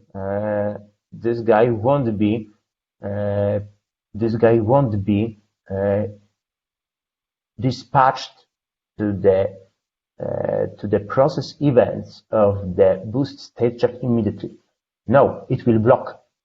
It will go to the queue, to the pipeline synchronization point we will have in do recovery of backfill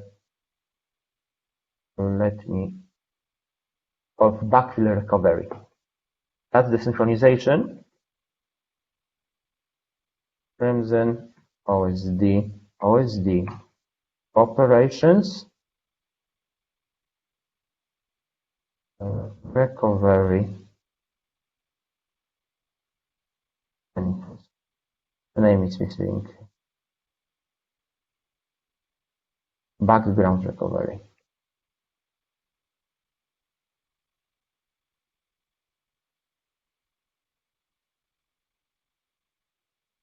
backfill recovery. Okay, here it will wait. It will wait here, and after finishing the previous event, which was responsible for getting us to the enqueuing state, the object, well, it's move to waiting and just wait for the async event, because that event is is being sent over back to the primary by the replica, but we cannot expect. It's really misleading. It's really nasty. It deserves at least a huge comment. I forgot for a second. I've forgotten about this machinery. Okay. Really, it's wow. Okay, it's really intuitively, it's counterintuitive. I would expect, you are right. It's human would expect done transition to done state instead of waiting. Waiting is count.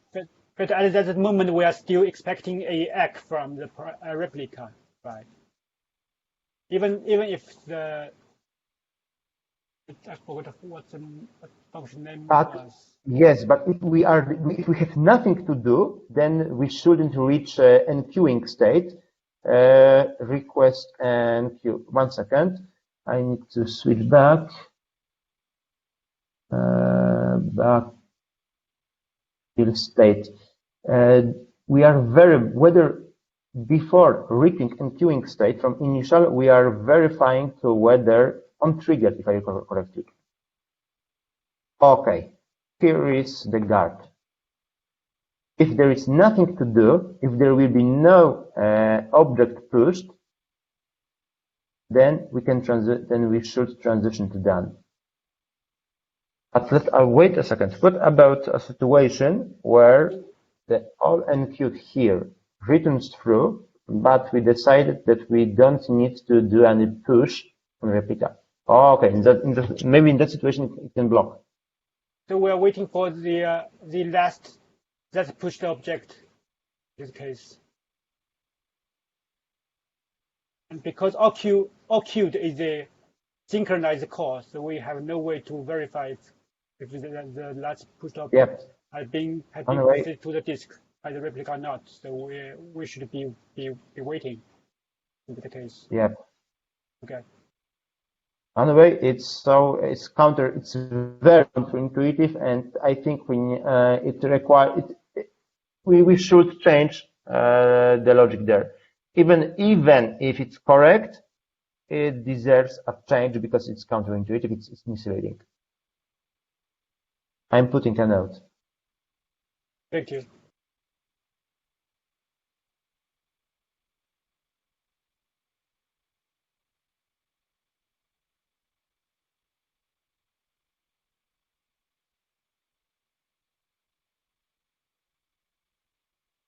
We're expecting the last push act. Yeah. And it's very counterintuitive. Also, what about the last push reply? Okay, you won't lose it. Anyway, let's move on. Finishing the main loop, and after completing all the things,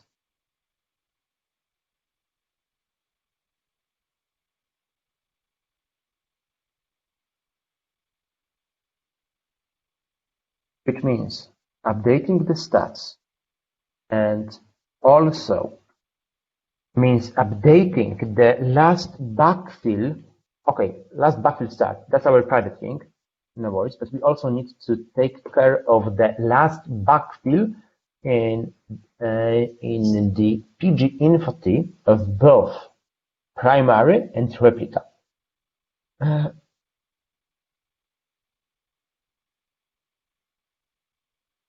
For replicas, we are orchestrating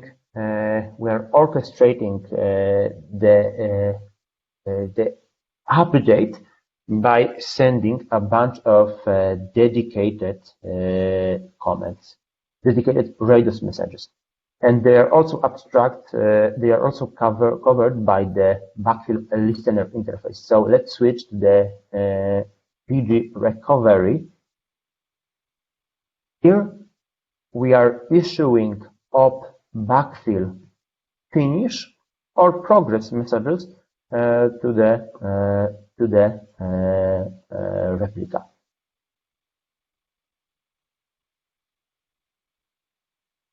What they are storing is the information about primaries, about the last backfill recorded on primary. Updating this value happens here. Update peer last backfill. It's a method of the peering state.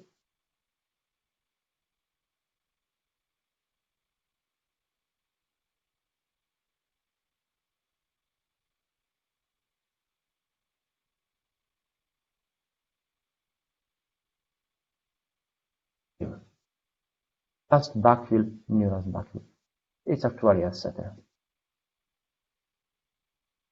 And when replica gets up backfill finish or progress, it actually records also the changes and commits a transaction to its object store. Let's see the implementation.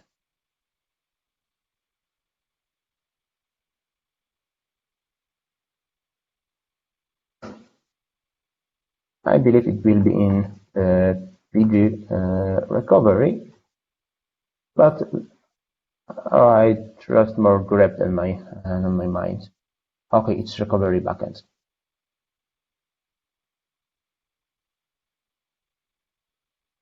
Op backfill finish. Handle backfill. It's dispatched from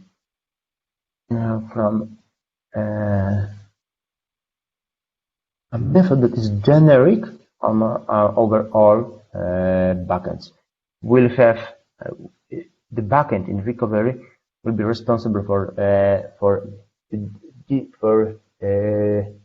hiding the differences between replicated and easy calls. Still, at the moment, we have only replicated ones. One-way scan is also a generic operation that that is not differentiated on the backend basis. So it's shared between them. It will be shared between them. The same as PG backfill operations. We have op backfill finish, op backfill progress. This code can happen only on replica.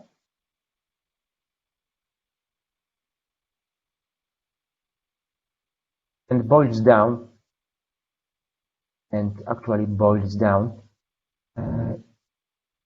into a transaction issued to underlying object store.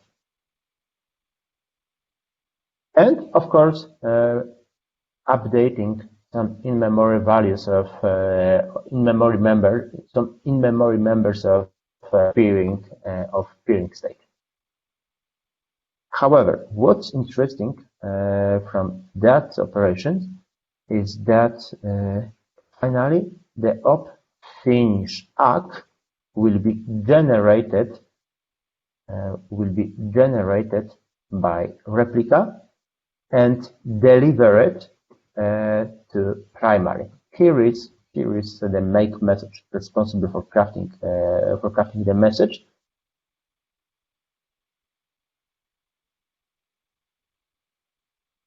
And also when replicas finishes the backfill, recovery down is dispatched internally.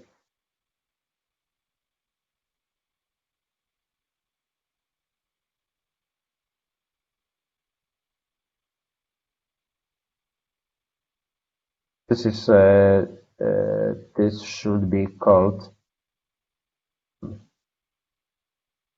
on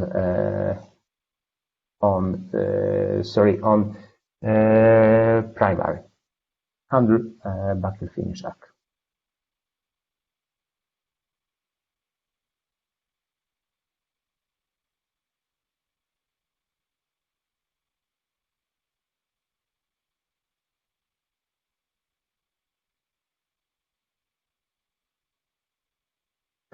Okay. Peter, After do yep. you have the statement in the handle backfill finish or handle backfill progress? Let's see. I can barely remember that you have one, but if you don't, probably could add one. 1 second. Pitch recovery and backend. Okay. Here is the backfill finish ACK. How about the handle backfill finish and handle backfill progress? Where we could have a Ceph underscore that PG is replica or not PG is primary. Okay. Make sure it's. Do you think about okay? You want to introduce assertion to guarantee that the code happens on proper kind, right? Yeah, even if it's just serve as a comment, that would be makes sense. Makes sense. Help the reader to understand the invariant. Yep, I fully agree. It will make the reading easier. Yeah. On is replica. I don't recall whether we have replica. Definitely we have its primary. Maybe it's, well, I would expect its replica is available. If not, we'll make one. Recovery done. Okay. Finally, it leads to after completing all events. If nothing is to enqueue, we can reach done. And all that happens in done is actually calling backfill. It's still part of it's yet another part of the backfill listener interface. All it does is dispatching the backfill request, the local peering event backfill. It means it's a marker of finishing the entire backfill. It allows the PG to go to the active state. But this is actually a subject of peering or the peering state machine. Let's see. To React, I don't have a tab with peering state. Let's open transit recovered. And basically, that's it. It comes to backfill handling in Crimson. For low operations, like enqueuing push or drop, it should it reuses the sessions layers for handling PG log-based recovery, which makes me think that even handling of the operation in progress and interaction with the client operations is actually handled. That's my imagination about how the lower layers work after introducing the session synchronization between recovery I/O and client I/O.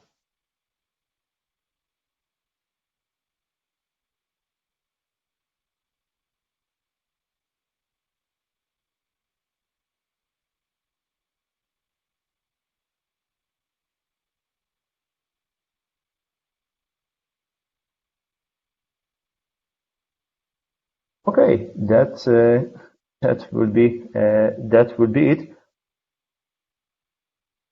Long and a little bit boring journey, I believe, but well, the PR is still long. It's almost 2,000 of slogs, and it's also complicated. I can recall that when I was reading the backfill code in classical OSD, I was also dizzy. Hopefully, the introduction of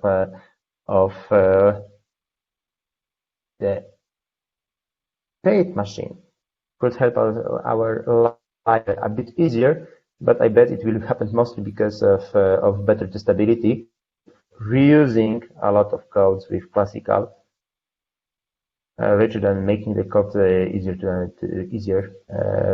to understand. We'll see. Yeah. Thanks a lot. Well, thank you for your time. It was 1 hour of code walkthrough. It was a little too long. What's your impression? It was long, yeah, but it's recorded, so I can get back to the parts that I lost track of a specific issue.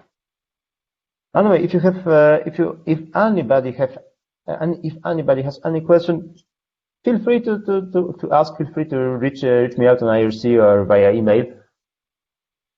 Hopefully, the code walkthrough will be helpful for somebody. Definitely, what is yes, Kifu? Yes, I just want to re-emphasize that Ronan has suggested us to add a very short, brief introduction before a class to explain what the class is for. I think it could be very useful for one who is not familiar with classical OSD. But in the case that we have a direct mapping to the counterpart of a class D, but in this case, we decouple, break the classical OSD recovery machinery into smaller pieces and reorganize it in the new set of classes. So I think a very short summary before the class the comment would be very helpful. Okay. To explain how the classes interact and who is the consumer of a certain class, who is the implementer of that class. Okay, we'll make the changes. Definitely, I want to work the handling of request waiting. It's as you see, it's misleading. Even after 2 months of talking with that, it's very easy to forget about the fact that we have a synchronization point, and which translates into imposing some ordering on the events. This definitely needs a comment. And what I second what Kifu said. I think every auxiliary service we're using in every major class needs or not major. Every class have a brief explanation of why it's there and how it's used. I think it helps for those who are not familiar with the OSD. You can start with a short one and improve it when it's necessary. Okay, which classes do you have on your mind in case of backfill? Definitely, I believe definitely this should be the backfill state. The facade and the tracker. Oh, okay. Yep. That's good. Because facade it's by itself is the name of a design pattern. So exactly, it has no domain knowledge encoded in the name. So it's coded in that context. All we know is it's a facade and recovery. But when these two words are combined into a single word, that it doesn't help with the reader to understand the meaning of the class. Oh, okay. It's like a recovery manager. It could mean anything. I see. However, when I was hoping that PG facade is descriptive enough, facade as a standard GOFS pattern, making an easier access to some complex interface. The different members, exactly. Different aspect of the PG. Okay. That's the exact purpose of PG facade. We have huge and complex PG class, and okay, even when it comes to using it wouldn't be so bad. But if you want to introduce a unit testing, then mocking up everything in PG, okay, no way. I see. But probably a comment. PG facade is would actually a simplification of the more powerful, of the broader interface we have as a PG. Because that name actually assumes that the reader has a good understanding of the design philosophy of the recovery. Because we assume that like an object has different faces, right? And we by implementing different interface, we can decouple an object from the interfaces and its implementation to help with the either with the testing or with sharing the interface between different implementations. For example, the state machine. So I think a comment would help to explain the idea of the design. I think that's the important, probably more important than different. What the different class is for. The philosophy of a design matters more. Actually, PD facade won't bring the information about the purpose, about the unit stability. Yeah, it requires a comment. Actually, you are right. Guys, right. I will add. I'm adding a comment, a to-do. PG facade.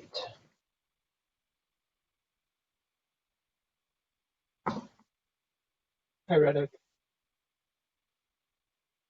Comment on the purpose of the interface. Okay, placeholder is already put. Hello, Reddit. Hello, hi Yingxin. Yeah. Do you mean that we need to integrate the backfill state back to classical OSD?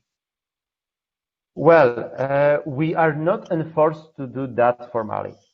The interfaces were designed in a way that would allow to do that would allow to retrofit classical OSD with the backfill state.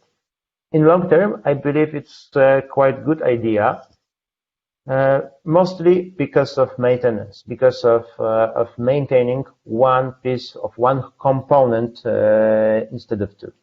So in long term, yep, I believe we should retrofit backfill to classical. Absolutely the same like with Ronan's scrubbing. Okay. Anyway, the interfaces are made in a way that that are flexible enough to cover both SeaStor futures and other mechanisms currently used by classical OSD. So it should be possible. No question, but just thank you. Thanks for grabbing the name of the configurable. It's OSD recovery max active. Thanks. Yes. I've forgotten this name, and it's buried quite deeply in the entire structure of scheduling of the entire code scheduling the recovery. Not so easy to find. Perfect. Thanks. So, see you next time, and have a good one. Okay. For the walkthrough. Thanks, guys. Thanks for the questions, and see you. Bye. Bye. Bye.